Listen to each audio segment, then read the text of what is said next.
오늘 말씀의 제목은 나의 죽음이라는 말씀의 제목을 가지고 함께 은혜를 나누고자 합니다.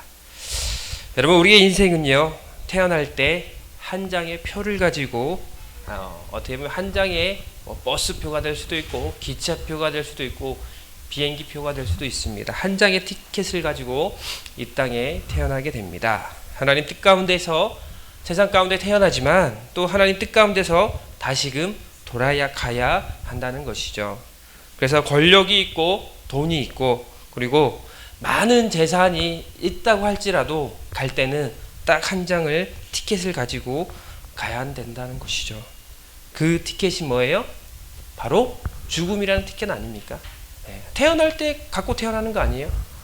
누구나 여기 앉아있는 저도 마찬가지고 예배하는 여러분도 마찬가지고 태어나자마자 이 표를 언제 쓸까? 그 시간이 언젠지는 모르겠지만 그 표를 가지고 있다라는 것입니다. 다만 우리가 이 땅에 살 때에 그 삶이 끝났을 때에 얼마만큼 우리가 하나님의 말씀대로 살았느냐, 얼마만큼 하나님의 말씀대로 살았느냐에 따라서 우리의 그 표의 행선지가 달라진다는 거예요. 하나님을 믿고 하나님의 말씀대로 산 사람들은 그 행성지의 종착지가 어딜까요? 바로 하늘나라 어디예요? 천국이라는 거예요. 그런데 반면에 불신앙의 삶으로 하나님을 모르는 삶, 내 자신만 믿고 살다가 그 표를 갖고 차를 타고 떠났습니다. 그 종착지가 어디입니까? 무시무시한 음부, 바로 지옥이라는 거예요. 세상의 사람들은요, 어떻게 보면 이 땅에서의 삶이 영원한 것처럼, 아니 이 땅의 삶 이후에도 아무것도 없다라는 것처럼 자신들의 생각만으로 살고 싶은 대로 살아가고 있다는 것입니다.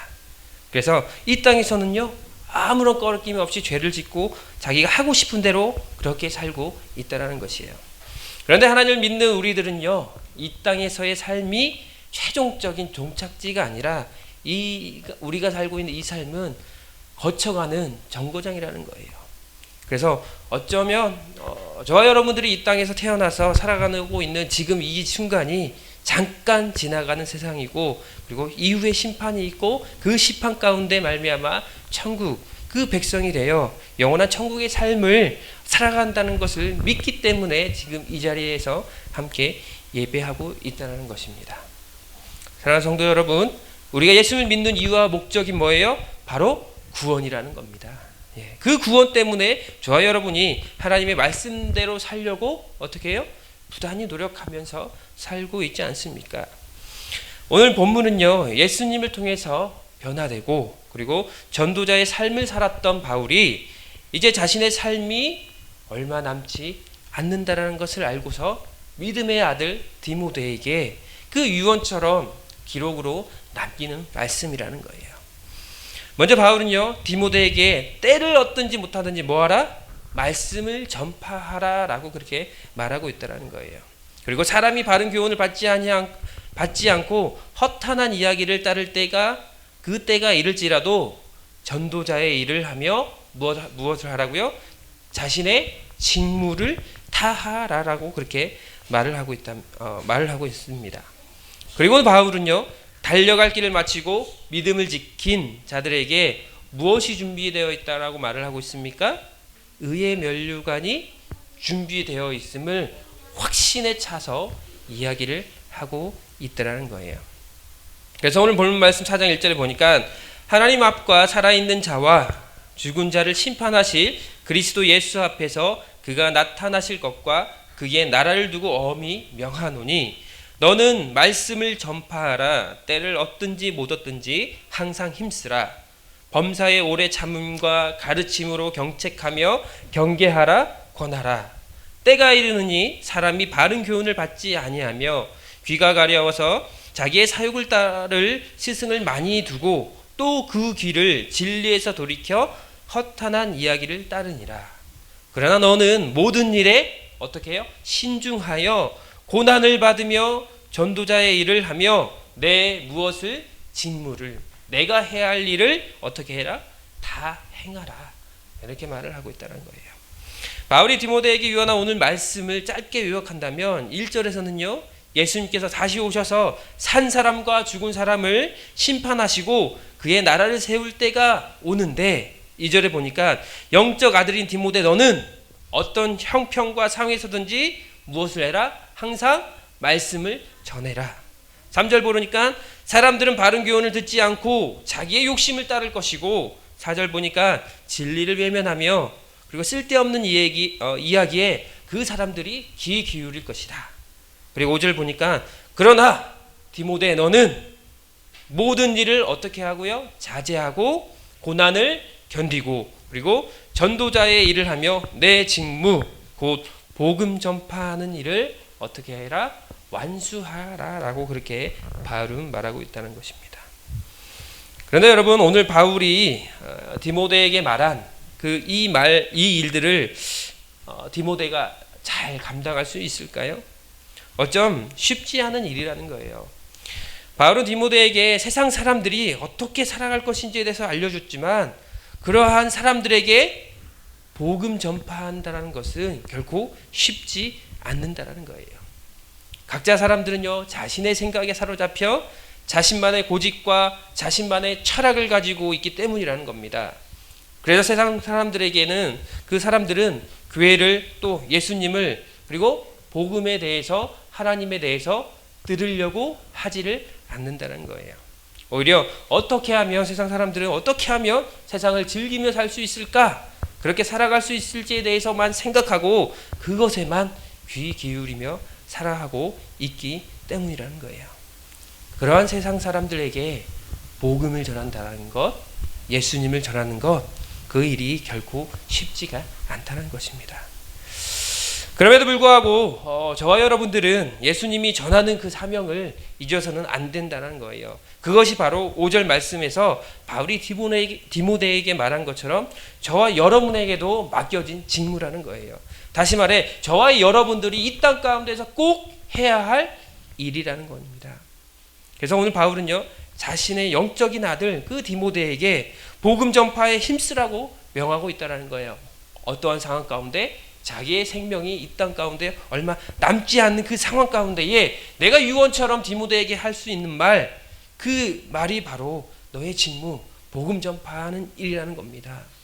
그래서 6절에서 8절을 통해서 바울은 자신이 어떠한 삶을 살았는지 그래서 그 삶에 대해서 디모데에게 말하고 있다는 거예요. 6절에 보면 전제와 같이 내가 벌써 부어지고는 말씀은 다시 말해 하나님께서 제물로 자신을 드려진 나에게 어떻게 보면 세상에 떠날 때가 가까이 왔다. 이제 이런 유언적인 말을 한다고 있다는 것이죠. 그리고 바울은 고백한 오늘 말씀 중에 가장 중요한 것 바로 7절의 말씀이라는 거예요. 7절의 말씀을 세 가지로 나누며 첫 번째로 뭐냐?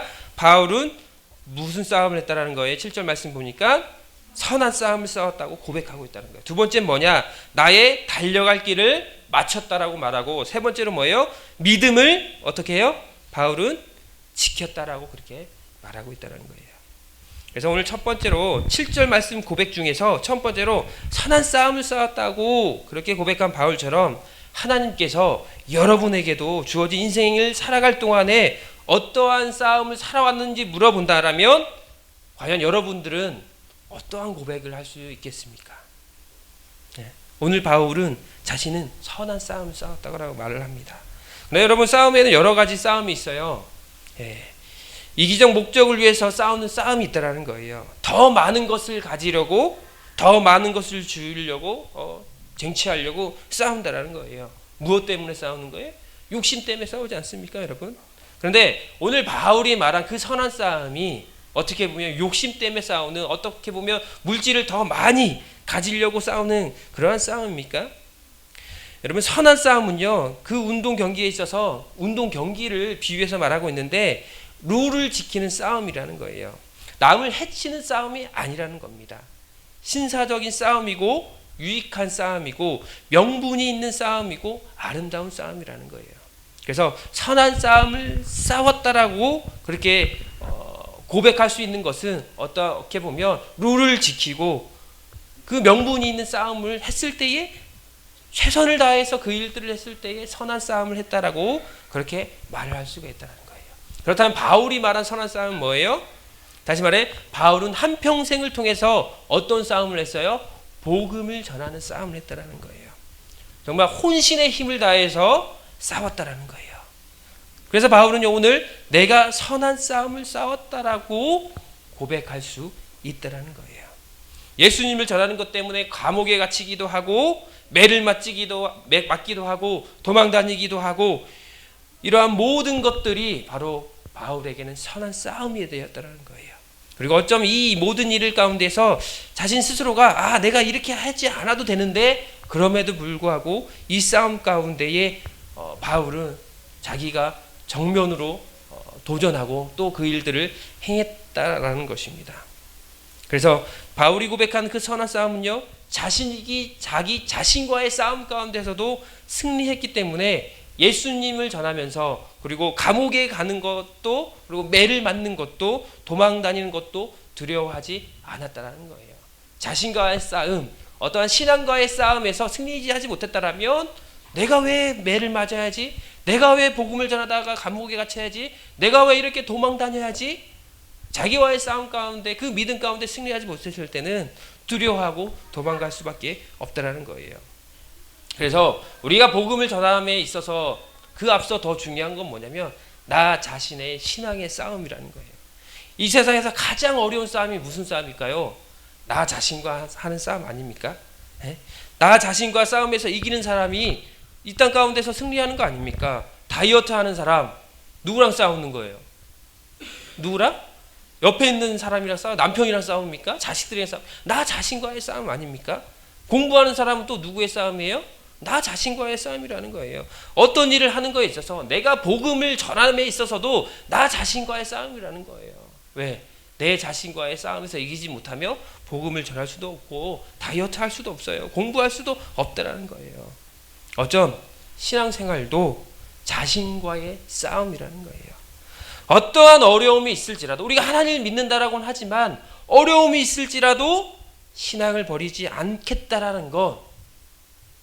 결과 믿음을 가지고 나아가지만 결과적으로 누구랑 싸우는 거예요? 내 자신과의 믿음과 싸우는 거 아닙니까? 무슨 일이 있을지라도 내가 예수님을 부인하지 않겠다. 믿음의 고백이지만 결국 누구와의 싸움이에요? 내 자신과의 싸움이라는 거예요. 나 자신과의 싸움이기 때문에 그게 믿음의 고백이 된다는 겁니다. 예수님을 믿는다는 것으로 육체적인 고통과 고난이 있을지라도 포기하지 않는 것. 결국 그 믿음을 지키기 위한 누구와의 싸움이에요? 나 자신과의 싸움이라는 거예요. 그런가 하면 우리는 불신앙과의 선한 싸움을 써야 된다는 거예요. 신앙인들이 한평생 인생을 살아간다고 하는 것이 어떻게 보면 신앙의 전투라는 거예요. 싸움이라는 거예요. 사도 바울도 자기 속에 두려운 마음이 있다라고 말을 합니다. 하나는 신앙적 마음이고 또 하나는 주와 복음을 위해서 생명을 바치는 그 마음과 또 하나는 불신앙의 마음으로 이렇게 하지 아니하면 나는 못 사나, 내가 죽을 거야 하는 마음이라는 거예요. 이 두 마음이 항상 싸운다는 것이에요. 그래서 이렇게 고백하죠. 오라 나는 공고한 사람이라고 바울은 고백하고 있다는 겁니다. 여러분도 마찬가지 저도 마찬가지로 항상 신앙적인 생각과 불신앙적인 그런 생각이 교차하고 그리고 싸우고 있다는 거예요. 그래서 항상 죄가 저와 여러분을 공격하지 않습니까? 세상을 살아가는 것 어떻게 보면 교회 안에 살면 그럼 조금은 편하죠. 근데 여러분들은 세상 가운데 직장에 다니고 회사에 다니고 사업을 하시고 이러한 일들을 할 때에 정말 하나님 앞에서 정직하게 살아가려고 노력할 때에 그게 됩니까? 사회생활에서 지금도 막 뉴스에도 막 나오지만 변호사들, 판사들이 나중에 막 이 돈을 받고 뇌물을 받고 정직하지 못하는 방법과 술술과 또 불법의 그런 일들을 저지르고 있다라는 거예요. 네? 솔직히 말해서 우리도 그렇게 살면 지금보다 좀 편하게 살겠죠. 남 사기치는 거, 도둑질하는 것 그런 부분에 있어가지고 우리가 쉽게 타협할 수 있는 무수히 많은 일들이 있지 않습니까? 그럼에도 불구하고 우리는 선한 싸움을 산다는 게 뭐예요? 하나님을 믿는 저와 여러분들이 세상 사람들과 뭔가 어떻게 해요? 달라야 된다는 거 아닙니까? 그런 사람들이 그렇게 세상을 살아간다고 할지라도 우리도 똑같이 나쁜 짓 하고 술수를 쓰고 편법을 쓰고 뇌물 져가면서 내 이익을 위해서 하는 것, 그 일들을 해야 합니까? 뭔가 달라도 세상 사람과 다른 그러한 선한 싸움이 있어야 된다는 겁니다. 나한테 잘못한 사람들 용서할 수 있는 것? 할 수 있어요? 없어요? 세상 사람들 하지 않아요. 그냥 안 보면 끝입니다. 어려운 사람을 보며 도와줄 수 있는 것? 안 도와줘도 돼요. 왜 도와줘? 내가 왜 저 사람들 위해서 내 돈을 주고 내 시간과 노력을 그 사람들한테 이렇게 투자해야 합니까? 안 해도 된다는 거예요. 그런데 우리 믿는 사람들은 그런 세상 사람들과의 어떠한 그 가치에 반대되는, 그리고 어떻게 보면 하나님 앞에서 뭔가 세상 사람들보다 다른 삶을 살아가야 되지 않습니까, 여러분? 부단히 좋은 일하고 남을 돕는 일, 그게 바로 하나님의 말씀대로 살아가는 것, 그게 바로 선한 싸움이라는 거예요. 네?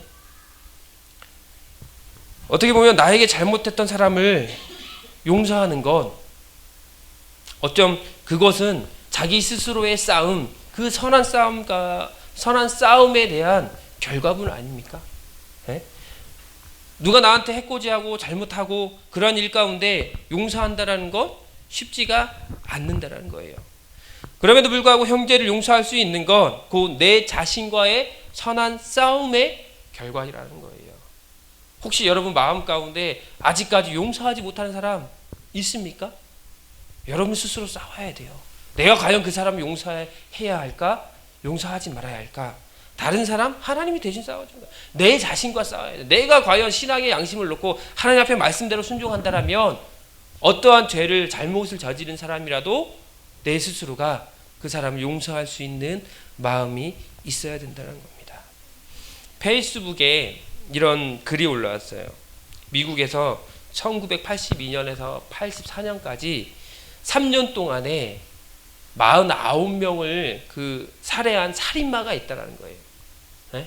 3년 동안에 49명을 죽였어요. 그래서 1급 살해 혐의로 기소를 했는데, 이제 이 사람이 기소할 때 이런 하도 사람을 많이 죽이고 그 다음에 그 기간이 오래 흘러가지고 이제 조사를 하게 되니까 잡히긴 잡혔는데, 사형을 면하는 조건으로 네가 범죄했던 것을 모두 자백해라. 그러면 사형은 면해주겠다. 이렇게 조건을 걸고 그 사람 앞에 이제 재판을 하고 있다는 것이죠. 그리고 그 일들을 자백하면서도 자신의 잘못된 모습들을 반성하는 모습이 전혀 보이지가 않았다는 거예요. 그리고 재판 가운데에 피해자의 희생됐던 그 사람들이 나와가지고 가족들이 이야기를 하는데, 저 살인마, 악마, 이 짐승 같은 사람, 이 죽일 놈, 이렇게 그 사람을 비난했다는 거예요. 그런데 그 중에 피해자 중에 여성의 아버지가 이제 등장을 합니다.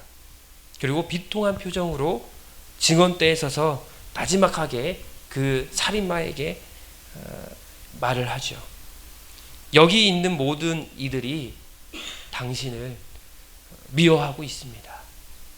그렇지만 난 아니에요. 그런데 그 말을 들은 그 살인마가 금세 울 것처럼 표정이 변했다는 거예요. 그리고 다시 그 피해자 아버지가 말을 합니다. 그 살인마를 보면서 떨리는 목소리로 이야기를 하죠. 나는 당신을 용서합니다. 그게 내가 하나님에게서 배운 것입니다. 이 이야기를 들은 그 살인마는요, 울기 시작합니다. 눈물을 흘리는 그런 영상을 볼 수가 있었습니다. 여러분, 그렇습니다. 다른 사람을 용서할 수 있는 것, 그 용서하자, 이 말, 그래 용서하자, 그래 용서할게, 이렇게 나온 것입니까? 아니에요. 그 용서하는 그 아버지의 마음 가운데는 선한 싸움이 있었다는 거야. 내가 과연 얘를 용서할 수 있을까? 아니야, 용서 못해. 아니야, 하나님께서 그럼에도 불구하고 형제를 용서하래. 아니야, 그래도 용서 못해. 이러한 정말 표현할 수 없는 그 마음 가운데 싸움이 있었다는 거예요. 내 딸을 죽인 살인마를 어떻게 용서할 수 있어? 절대 아니야. 그래도 불쌍하잖아. 저 사람도 하나님의 은혜와 긍휼이 필요한 사람이야 하면서 그 아버지는 그 살인마를 용서했을 것입니다. 사실 저 또한 제 스스로 선한 싸움을 하려고 부단히 노력하며 살고 있다는 거예요. 복음을 전하려고 노력하고 하나님의 말씀대로 살려고 노력하지만 몸부리치고 있지만 그럼에도 불구하고 그 싸움 가운데 어쩔 때는 스스로 질 때가 있어요. 아, 이건 하나님이 원하시는 것이 아닌데, 말하는 것에 있어서도 행동하는 것에 있어서도 아, 이거 하나님이 원하시는 건 아니지만 내 스스로 정말 부단히 노력은 하고 싸우지만 제 스스로 그 싸움에 질 때가 있다는 거예요. 네? 뭐하러 힘들게 하나님 말씀대로 살려고 노력해? 그냥 편한 대로 해. 그냥 살아. 뭐하러 말씀대로 살려고 노력해? 세상 사람들처럼 그냥 살아갈 수 있잖아.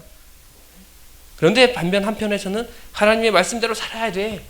하나님의 자녀로서 부끄럽지 않게 살아야 돼. 스스로 싸우고 있는 모습이 저와 여러분의 모습 아닙니까, 여러분? 어려운 사람을 보고도 너도 어려운 사람인데 뭐하러 도우려고 그래? 너가 나서 도와주려고 하지 마. 다른 사람도 안 도우는데 네가 왜 도와? 이런 마음이 있을 때도 여러분, 그럼에도 불구하고 우리는 우리 마음 가운데 있는 선한 싸움을 해야 된다는 거예요. 어떻게? 누가 기뻐하시는 것? 하나님이 기뻐하시는 것이 무엇인지 판단하고 싸움에서 이겨서 그 하나님이 기뻐하시는 일들을 해야 된다는 거예요. 두 번째는 뭐냐? 우리는 하나님께 나의 달려갈 길을 끝까지 마쳤습니다. 이러한 고백을 할 수가 있어야 된다는 거예요. 여러분, 우리가 신앙생활을 해나가는데 가장 중요한 것이 무엇이라고 생각하십니까? 저는 그것을 하나님을 향한 신앙적인 어떻게 보면 의리라고 생각을 합니다. 그런 의리가 없는 사람은 어떻게 됩니까? 중도에 포기하게 된다는 거예요. 중도의 신앙을 포기하거나 세상으로 돌아가려는 그러한 타 종교로 배신하지 않고 생의 마지막 순간까지 주님을 붙잡고 사는 것, 내가 죽을 때까지 예수님을 고백하고 죽는 것, 그게 바로 신앙의 의리라는 겁니다. 사도 바울도요, 한때 예수님을 핍박했던 사람 아닙니까? 그런데 한번 예수님을 만난 후에 그는 변화된다는 거예요. 그리고 그 이후에 예수님을 부인하지 않고 죽음에 있을 때까지라도 예수님 안에 살았던 사람이라는 거예요. 그래서 하나님, 나의 달려갈 길을 마쳤습니다. 이렇게 자신 있게 고백할 수 있었다는 거예요. 그래서 어쩜 보면 바울은 자기가 갖고 있는 모든 것을 보장된, 어떻게 보면 유대인들의 엘리트 사회 가운데서 자기가 엘리트 아니었습니까? 죽음을 면할 수도 있었어요. 로마 시민권이 있었기 때문에. 하지만 바울은 주님을 따라가는 길, 믿음을 지키는 일, 복음을 전하는 일에 중도 포기하지 않았다는 거예요. 반면에 믿음 생활했었던 그 당시에 말씀 가운데 오늘 디모데후서 이 시대적 배경을 보면 그 상황 가운데서도 핍박당하고 어려움 당하고 그랬을 때에 과감히 뒤돌았던 그런 배신한 사람들도 많이 있었다는 겁니다. 여러분, 초신자들이 신앙생활할 때에 어떻게 합니까? 교회에 오면 기도하면 내 사업이 잘 되고 일이 잘 풀리고 자식들이 잘 되고 이러한 기대감을 갖고 신앙생활을 하지 않습니까, 여러분? 그러다가 정말 내가 그래 맘 잡고 한 1년 딱 신앙생활 해보자. 그러면서 어떻게 돼요? 더 어려운 일 생기고 힘든 일 있으면 어떻게 됩니까? 이거 별거 아니네. 열심히 새벽기도 했다가도 자녀가 잘못되고 무수한 일이 생겼을 때에 뭐야 이거 잘 되는커녕 더 어려워지잖아 하면서 신앙을 내려놓게 되는 그런 사람들도 계신다는 거예요. 저도 지금까지 사역을 하면서 그런 분들 무수히 봤습니다. 새로 왔지만 기도 열심히 해요. 내가 딱 3개월 하나님 앞에 기도하고 안 되면 교회 안 나가야지. 이런 사람들 많아요. 제 주변에서도 예전에 교회 다녀서 열심히 새벽 예배까지 기도했던 사람들 있어요. 그런데 어떻게 됩니까? 지금은 교회 나가지 않아요. 기도했더니 기도 응답도 안 되고 똑같더만, 다른 종교랑 똑같더만, 이렇게 생각하신다는 거예요. 여러분, 그 길을 끝까지 그 길을 달려간다는 것이 무엇입니까? 힘들고 어려운 일이 있을지라도 끝까지 누구를 붙잡고요? 하나님을 붙잡고 달려간다는 거예요.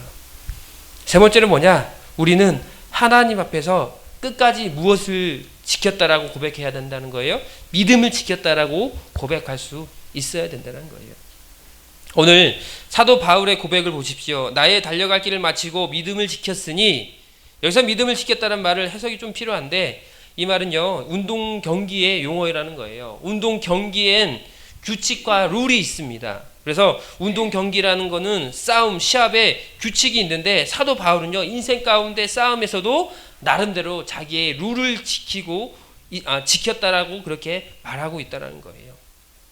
어쩌면 인생의 룰, 바울 스스로가 만든 것입니다. 그래서 지금 내 인생의 싸움에서 내가 정한 그 규정, 그 룰을 완전히 지키며 싸워서 여기까지 왔다. 그 의미의 말이 믿음을 지켰다라는 거예요. 자기 스스로 하나님 앞에 온전히 살아왔다. 끝까지 믿음을 지켰다. 신앙 고백이라는 거예요. 네? 내가 예수님을 믿을 때 그 룰을 어기지 않는 거, 고난이 있어도 고통이 있어도 핍박이 있어도 예수님을 부인하지 않고 그럼에도 불구하고 끝까지 예수님을 붙잡고 나아갔다는 건, 그것이 바로 끝까지 믿음을 지켰다라는 그런 의미가 있다라는 것입니다. 네? 그래서 여러분, 사도 바울이 지킨 룰이 무엇입니까? 사도행전 20장 24절에 보니까 내가 달려갈 길과 주 예수께 받은 사명 곧 하나님의 은혜의 복음을 증언하는 일에 마치려 하면은 나의 생명조차 조금도 귀한 것으로 여기지 아니하노라. 한마디로 예수님을 위해서라며 자기 목숨까지 버리고 중하게 여기지 않는다라고 자기 스스로 룰을 만들었다는 거예요. 그리고 끝까지 그 룰을 지키며 믿음을 지켰다는 겁니다. 그래서 사도행전 21장 13절에 보니까 나는 주 예수의 이름을 위하여 결박당할 뿐 아니라 예루살렘에서 죽을 것도 각오하였노라 라고 그렇게 말을 하고 있다는 것이죠. 바울 스스로는 자기가 끝까지 믿음을 지키는 것, 어디까지 생각하는 거예요?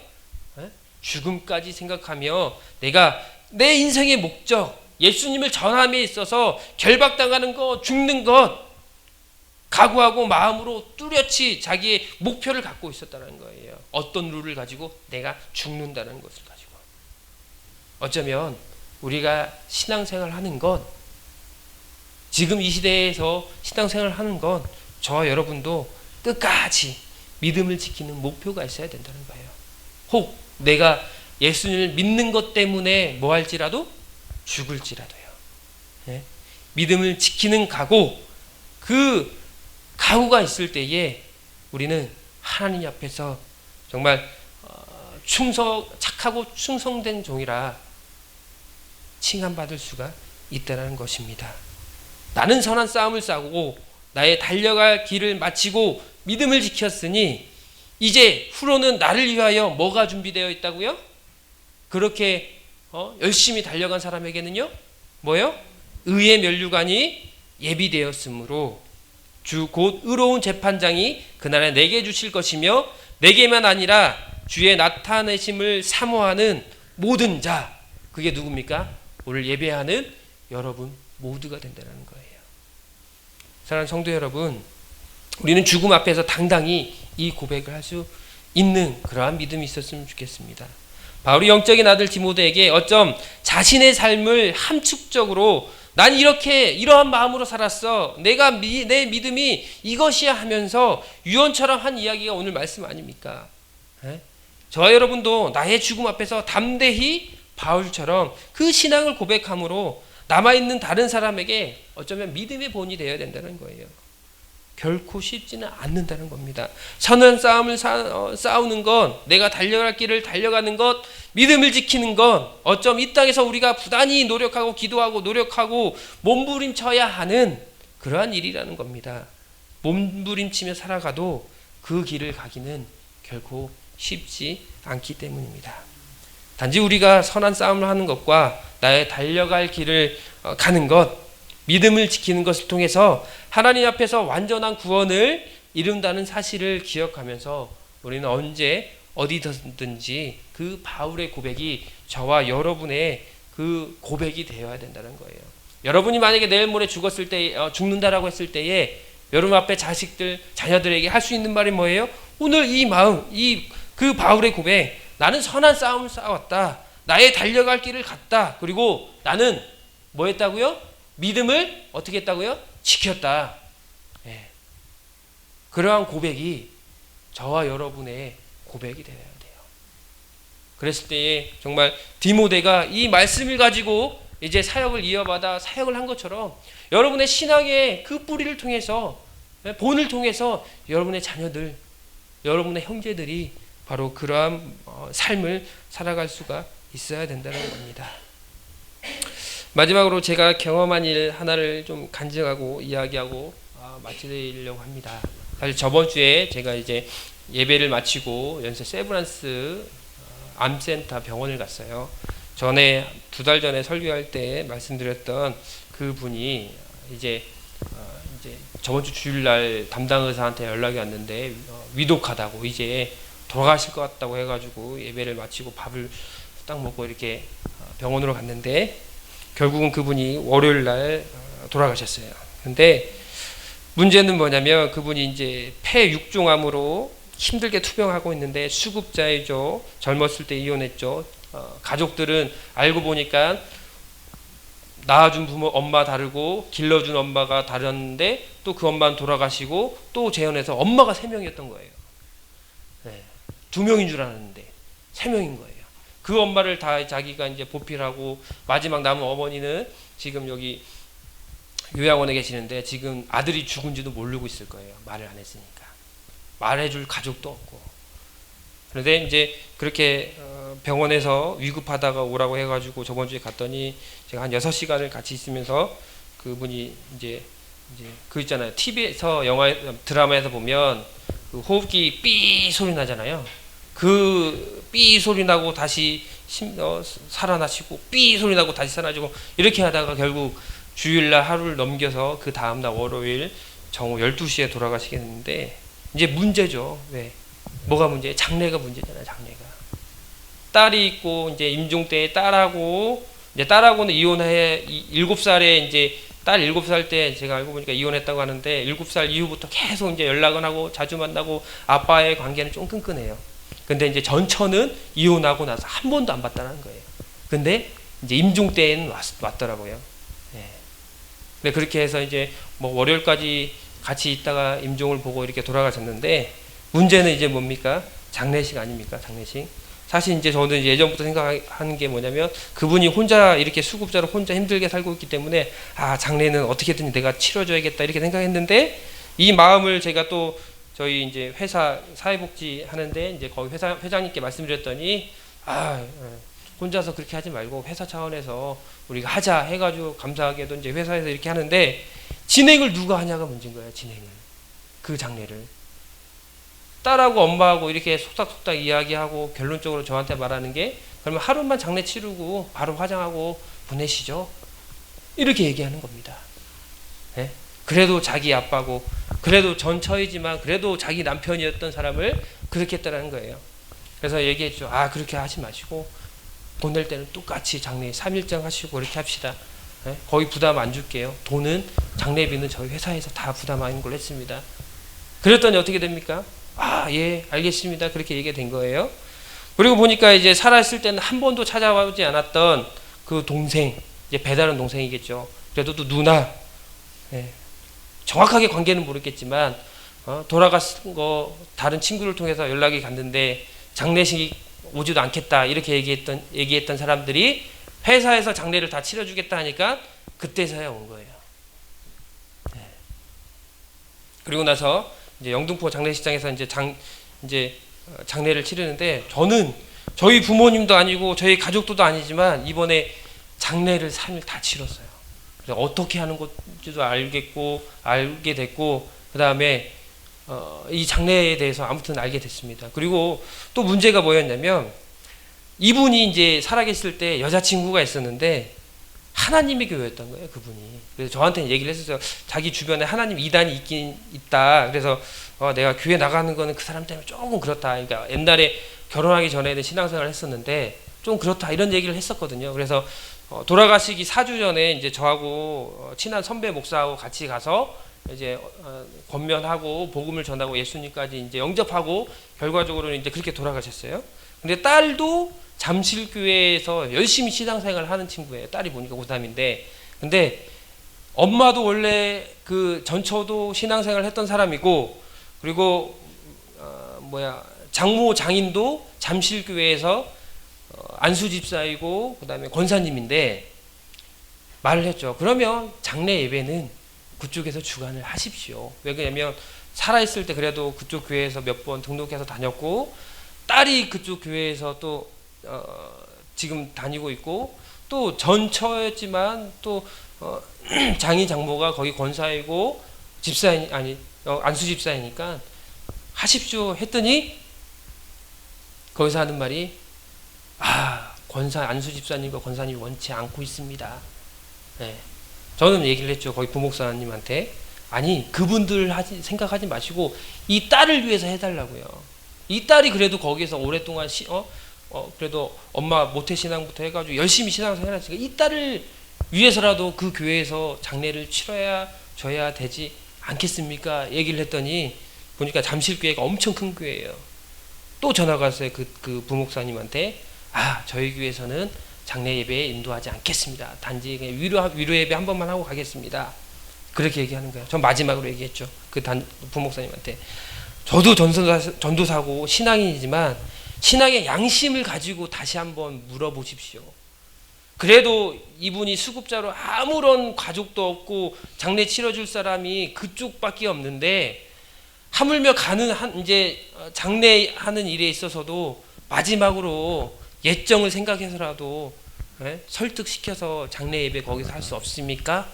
물어봤어요. 죄송합니다. 할 수 없습니다. 이렇게 얘기를 하더라고요. 됐습니다. 이제 신경 쓰지 마십시오. 저희가 다 알아서 하겠습니다. 해가지고 저희 선배 목사님하고 이제 장례 예배를 다 치렀는데요.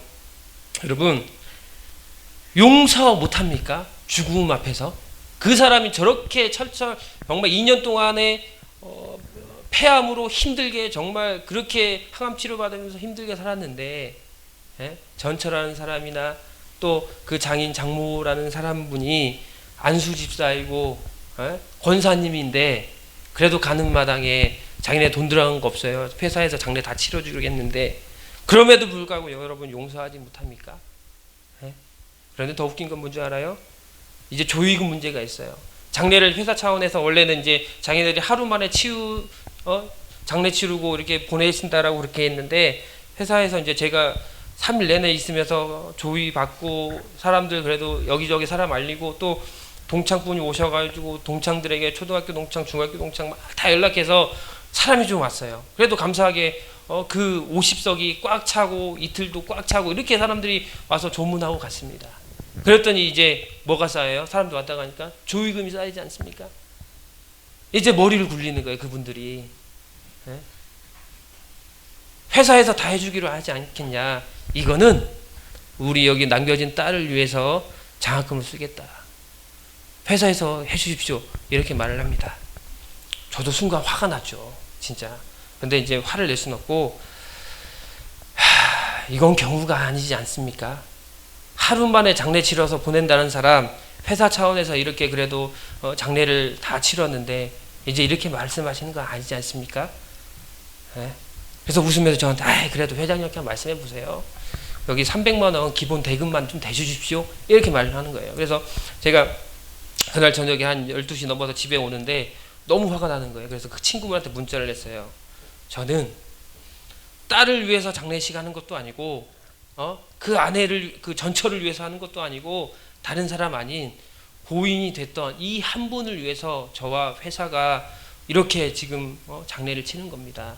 다른 것들 생각하지 않고 오직 이 한 사람에 대한 정말 예정과 예후를 하기 위해서 우리가 그리고 내가 복음을 전하고 전도한 그 마음으로 장례를 치는 거지 딸을 위해서 하는 것도 아니고 다른 사람을 위해서 한 것도 아닙니다. 이렇게 간접적으로 문자를 보냈어요. 그랬더니 그 다음날 와가지고 그냥 웃으면서 걱정하지 마세요. 저희가 다 할게요. 알고 보니까 장례비가 590만 원 나왔는데 조의금이 제가 알기로는 그 사람들이 또 제가 명단을 다 달라고 했어요. 조의금 들어온 거. 왜 그냥 우리 직원들도 가고 저희 아시는 분들도 가고 그랬기 때문에 돈이 안 맞는 거야. 그 죽은 사람한테 나온 조의금을 빼돌린 거예요 또. 저는 이게 바로 이 모습을 보면서 선한 싸움을 한다는 건 뭐냐? 나에게 과거에 어떤 잘못을 했든 어떠한 일들이 있었든 내 자신과 싸움을 통해서 신앙으로 용서할 수 있는 것. 몰라요. 사실 이제 저야 가정사가 어떻게 되고 사연이 어떻게 된지는 모르겠지만, 그럼에도 사람이 죽음 앞에서 이렇게 가는 마당에 그 앞에서 그렇게 하면 됩니까, 여러분? 우리 신앙인은요, 그 선한 싸움, 믿음의 싸움이 없다라면 그렇게밖에 될 수 없다는 거예요. 저는 지금도 이해되지 않는 게 그거예요. 잠실교회 그 부목사가 그 장인 장모 안수 집사이고 권사라면 기도도 할 것이고 어느 정도 신앙이 있을 거예요. 그러면 어떻게든지 구워 삶아서, 그거는 정말 믿음의 본이 아닙니다. 제가 그런 말도 했어요. 그러면 담임 목사님 그렇게 큰 교회, 엄청 큰 교회에 보니까, 저도 처음에는 이단인 줄 알았더니 엄청 큰 교회인데, 담임 목사님한테 보고해서 권면하십시오. 마지막이라도 그 죽은 분에 대한 예우를 좀 그쪽 가족들이 해줬으면 좋겠습니다. 이렇게까지 말을 했는데 단칼에 자르더라고요. 여러분, 그게 신앙인입니까? 믿는 사람입니까? 모르겠어요. 여기 앉아서 예배하는 여러분들 마음 가운데도 정말 용서하지 못하는 사람이 있을 수도 있어요. 그런데 저는 이번 이 장례를 다 치르면서 이제 저기서 벽제에서 화장하고, 또 수급자다 보니까 저기 어디야, 파주 용밀이 거기에 또 무료로 안장이 되더라고요. 보니까 그 일까지 다 마치고 정말 3일 동안에 그냥 그분을 위해서, 그래도 너무나 자랑스러운 건 뭐냐면, 그래도 예수님 영접하고 그렇게 돌아가셨다는 거, 그 일에 내가 일조를 했다는 거, 그게 자부심이 있는데, 반면에 신앙의 선한 싸움, 그 싸움 가운데 이기지 못한다라면 저렇게밖에 될 수 없겠구나. 그 잠실교회 권사님 안수집사 그렇게밖에 될 수밖에 없겠구나. 죽는 사람 앞에서도 그 과정에 어떤 일이 있었는지 모르겠지만, 그럼에도 불구하고 믿는 사람들은 세상 사람과 달라야 되지 않겠습니까? 세상 사람들이 나 도저히 안 보겠다, 장례 안 치르겠다, 이해돼요. 하지만 안수집사님과 권사님이라면 신앙의 연도도 있을 것이고, 신앙의 수준이 있고, 어느 기도에 그런 부분도 있지 않겠습니까, 여러분? 신앙의 선한 싸움이 없다라는 거예요. 그 마음에, 그 악한 마음, 내가 용서하지 못하는 그런 마음 내 마음에 있을지라도, 그럼에도 불구하고 용서하는 마음, 그리고 내가 먼저 다가가서 도와줄 수 있는 그런 마음이, 선한 싸움이 없지 않았나, 그런 생각을 해봅니다.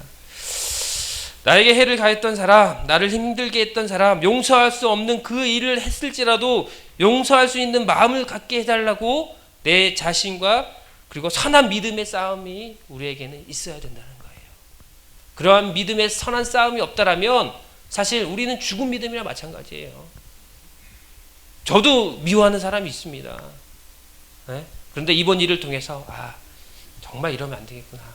만약에 하나님 앞에서 하나님이 이 모든 것을 보셨다라면 뭐라고 하실까요? 내 너를 위해서 예수 그리스도를 통해서 구원을, 네 죄를 다 용서했는데 하물며 인간 간의 그런 잘못된 일, 서운한 마음, 그것 때문에 너는 용서하지 못했냐? 이 말을 하나님이 나에게 하셨다라면, 과연 여러분들은 여러분에게 하나님께서 여러분에게 그렇게 얘기하셨다라면 과연 뭐라고 대답할 수 있을까요? 이 땅에서 살아가면서 서운하게 할 수도 있어요. 미안한 마음이 있을 수도 있어요. 잘못한 행동은 있을 수 있다는 거예요. 하지만 죽음 앞에서는 그 모든 것이 덮어지지 않습니까? 그러면 그 마지막에 내가 용서할 수 있는 마음을 표할 수 있는 거 아니었겠습니까? 사랑하는 성도 여러분, 우리는 선한 싸움을 통해서 다른 사람을 용서하는 그러한 믿음이 있어야 된다는 거예요. 죄 가운데 빠질 수 없었지만, 죄인된 삶을 살 수밖에 없지만, 우리는 선한 싸움을 통해서 믿음으로 승리할 수 있어야 된다는 거예요. 세상 사람들이 다 그렇게 타협하면 살아가고 있을 때에 나도 그렇게 살아야지, 이게 아니라, 그럼에도 불구하고 내 자신과의 선한 싸움을 통해서 하나님 앞에 승리하며 나아갈 수가 있어야 된다는 겁니다. 그런 싸움을 통해서 승리할 때에 우리에게 무엇이 예비되어 있다는 거예요? 오늘 말씀해 보니까 의의 면류관이 저 여러분에게 예비하고 있다는 거예요. 나의 죽음 앞에서 어쩜 오늘 디모데후서 4장 7절 고백이 저 여러분의 고백이 되어야 된다는 거예요. 여러분이 내일 모레 죽음을 앞두고 있을 때에 오늘 바울이 정말 이제 나는 떠날 시간이 가까웠다. 7절에 보니까 나는 선한 싸움을 싸웠고 나의 달려갈 길을 마치고 그 믿음을 지킨 것처럼 너 또한 내 자녀들아, 내가 아는 사람들, 너희가 정말 선한 싸움을 싸우고 나의 달려갈 길을 마치고 한 것처럼 믿음의 싸움에 승리해서 그렇게 살아갔으면 좋겠다. 마지막 유언처럼 남길 수 있는 그 믿음의 사람들이 되었으면 좋겠습니다.